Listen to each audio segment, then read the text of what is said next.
Xi Jinping wants to dominate Central Asia for his Belt and Road Initiative. The EU and China might have a lot of difficulties lying ahead that could scuttle any trade deal, and the US found a game changer that can frustrate China and Russia in the Arctic.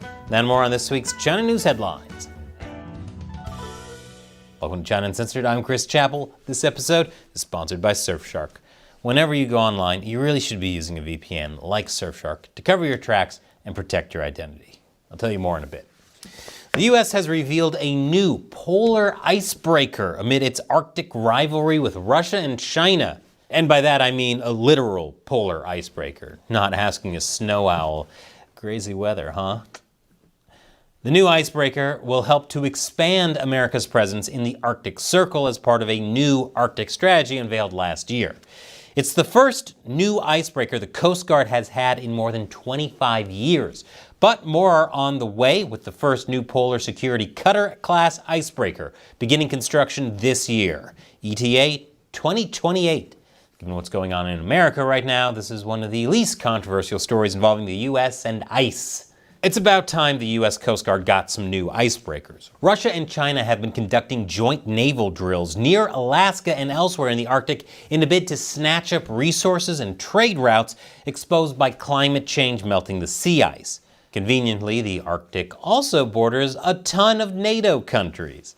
Both Russia and China have also been ramping up their pipelines to the far north and adding icebreakers to their naval fleets. The CCP has even declared itself a near-Arctic state, which makes no sense if you look at a map, unless it's one drawn by them. Currently, the US Coast Guard operates around 24 icebreakers, but only 3 are suitable for polar expeditions.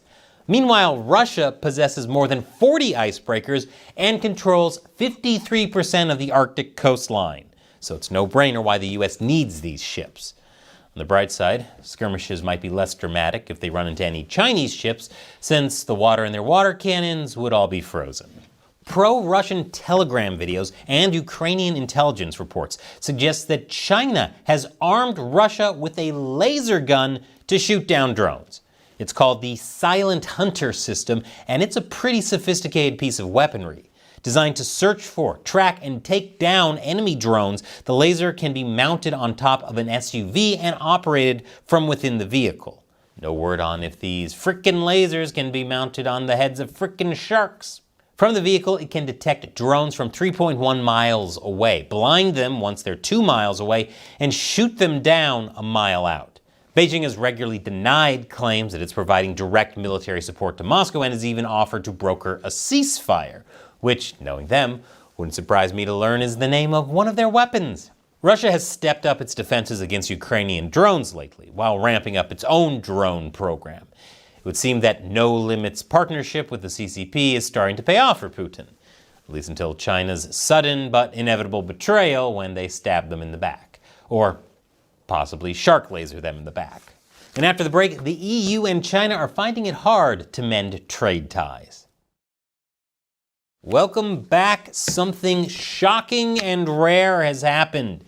The chief of the European Union, Ursula von der Leyen, has declared that she agrees with President Trump on China trade issues and that Donald is right. Did I wake up in an alternate universe?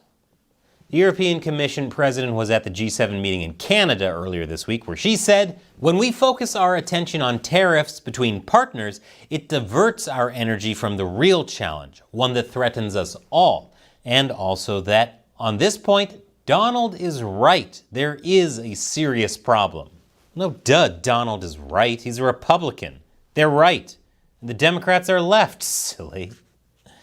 Von der Leyen was referring to the CCP's restrictions on raw material exports needed for batteries, cars, and wind turbines. She also accused the Chinese Communist Party of weaponizing its ability to produce critical raw materials while icing out competitors. I guess that's another good reason for the US to get more icebreakers. Troubles between the EU and China don't end there. Earlier this week, the EU refused to hold a key meeting with China over trade spats before a leaders' summit. The EU cited a lack of progress on trade disputes as the reason. So are they now realizing that it's pointless to negotiate and do business with a lying, brutal dictatorship? Are all my years spent yelling into the void finally being heeded? Sadly, no. Trade talks are still ongoing between China and the EU, because if there's one thing Europe loves doing, it's holding endless rounds of talks with tyrants. Maybe the 647th time will be the charm. But Europe is getting less patient with the CCP's unfair economic practices and shady dealings. It even accused China's AliExpress of breaching illegal product rules by failing to enforce rules designed to keep influencers from promoting the online sale of fake medicines or illegal products and to keep porn out of the hands of minors. I don't mean to victim blame, but at this point, if you're surprised China isn't following the rules, what a dumb, gullible victim. In response, China's doing what it does best: denial and blame. China lashed out at the G7 and von der Leyen for criticism of its policies. Guo Jiakun, China's foreign ministry spokesperson, said that comments made at the G7 that were critical of China's trade practices were irresponsible, manipulative, and a smear. He should work at a movie theater because he's an expert in projection. No doubt both sides will find a way to get back to the negotiating table at some point. They always do. But Europe might be making all these statements to get on Trump's good side and build some leverage for whenever talks do resume, because I have a good feeling that 648th time will be the charm. But China does have some trade alternatives. Well, at least they're trying to. Xi Jinping signed a treaty to elevate China's ties with Central Asia at a summit in Kazakhstan. The treaty that was signed talks about permanent good neighborliness and friendly cooperation with the leaders of Kazakhstan, Turkmenistan, Uzbekistan, Tajikistan, and Kyrgyzstan, trusting China to be a good neighbor and keep its word. Sounds like something a dumb, gullible victim would do. This China-Central Asia summit was the second of its kind, with the first being in 2023. While there, Xi also took a swipe at the US and others, criticizing the so-called hegemonism and tariffs which have been imposed by President Trump on some of these countries. But Xi also called for more cooperation in trade, agriculture, and other areas, while announcing a $208.9 million grant to help these countries with livelihood and development projects, which has absolutely zero strings attached, I'm sure. The CCP is making it clear that it wants to deepen its Belt and Road infrastructure and investments in the region and gain access to Central Asian minerals and energy resources. And there's no time like the present.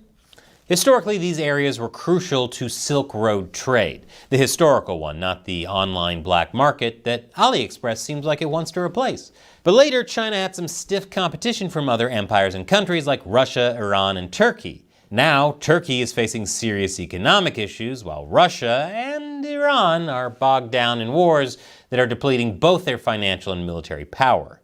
And as for the West, they've either mostly ignored this region or are turned off from it by the Afghanistan debacle and the authoritarian regimes governing these countries. But a couple of months ago, the EU held a similar meeting with Central Asian leaders. And other countries, such as the US and South Korea, are also exploring deepening cooperation. Only time will tell where it will go. And did you know that every time you go online, everything you do is potentially compromised? And that's why the people at Surfshark created a VPN that keeps your internet activity private and secure. If you're not taking active steps to protect yourself, everything you do is being tracked and logged by the websites you visit, your internet service provider, and often by your own government. Using a VPN makes you harder to track. Surfshark has servers you can connect to in over 100 countries, more than any other VPN. That includes a server in the British Virgin Islands where the law allows companies to not log user data. So stay safe and check out Surfshark. With just one Surfshark account, you can connect as many devices as you want. It also comes with a 30-day money-back guarantee. Go to surfshark.com/uncensored and use the code uncensored to get up to 4 months extra. The link is in the description below. Once again, I'm Chris Chappell. See you next time.